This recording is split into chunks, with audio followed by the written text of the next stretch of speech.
is you must stay in your house. You can't do this. You can't do that. All of your rights are taken away from you. And everybody's complicit. Everybody's like, okay, well, what should we do next? Should we open our windows and jump out so we don't catch the virus? Because we'll do that. So at what point do we say we need to fucking stand up together and take charge of this whole thing? Our lives are being ruined right before us. And we're all just complicit and in agreement to it.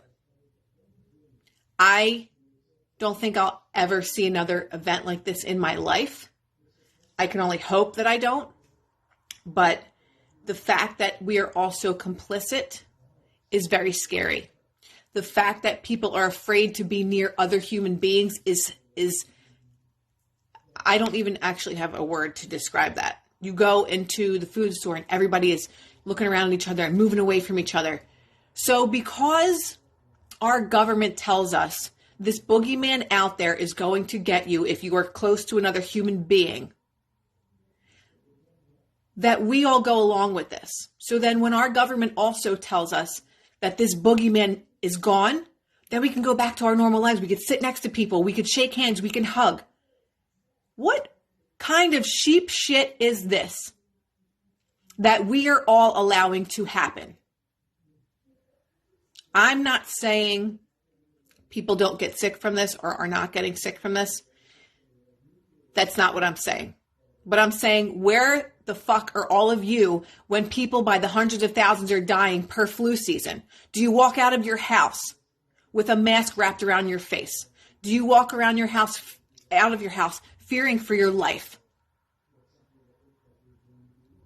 Does the government care about you then when you're dying of a flu that comes around every single year? Do they care? No. Do they care when millions of people annually die from cancer, heart disease, obesity? If they gave a shit, half of those things that are in our food that are what's making most of us sick wouldn't be allowed. They would be banned like other countries. Half of the ingredients that are in our food, they're in our food supply, are banned in other countries. So if our government actually gave a shit to save lives, it would start with the food that we eat every single day. Tell me that I'm wrong, because I'm not. If they gave a shit, would you have all these crazy chemicals in Roundup? How many people got cancer because of Roundup? They're being sued by the billions. How many people get sick from powder, baby powder, Johnson & Johnson? They've been sued. I don't know how many times. All these things that are around us every single day, our soaps, our lotions, our skincare products, the clothing that we wear, everything that is surrounding us is making us sick and slowly poisoning us to death. So what makes you think that now all of a sudden they care about a virus that kills 1 in every 1,000 people? What makes you think that all of a sudden they care? And that this isn't about something way bigger than a virus? Our whole economy is shot to shit right now. People are losing their businesses that they worked their entire lives for, and they'll never recover from it. What is the solution to that?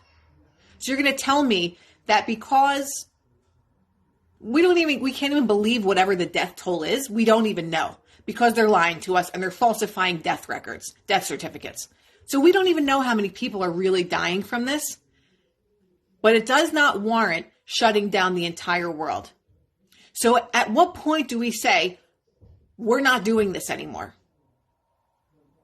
At what point? When you watch your mother, your father, your sister, your cousin kill themselves because they can't make ends meet anymore. At what point do we stand up and say, this is fucking crazy. These numbers are not adding up for all this to happen? At what point does that happen? Because this is beyond anything we will ever see in our lifetime again. And the fact that it was so easy for the government to say, we're going to get everybody to stay inside. Let's see what happens. Let's tell them about this boogeyman and see what happens. Surely enough, roads are empty. Surely enough, people are not leaving their house. Surely enough, people are scared to death to visit their own family members. My own family members won't go see other family members because of this. The amount of depression, the amount of suicide, that the suicide rate is going to go up. What's going to happen when there is civil unrest, when people finally say, we're not doing this shit anymore? We are going back to our lives. We are not free right now in a country that is founded on our freedoms. And the fact that we are all just complying to everything that's going on just goes to show the government like we can do whatever the fuck we want.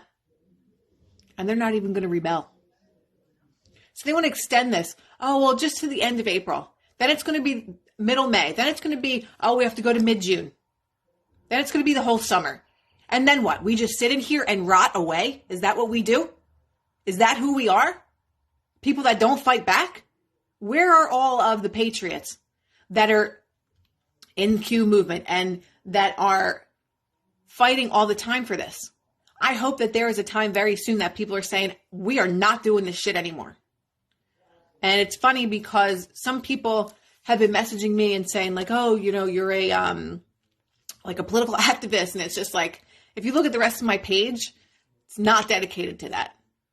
But I've always had a big mouth. I've always been a truth seeker. I've always wanted to teach people the truth about things, about food, about things that go in your body, that go on your body, your environment. And now it is political because we now have lost our freedom. So now it does become political.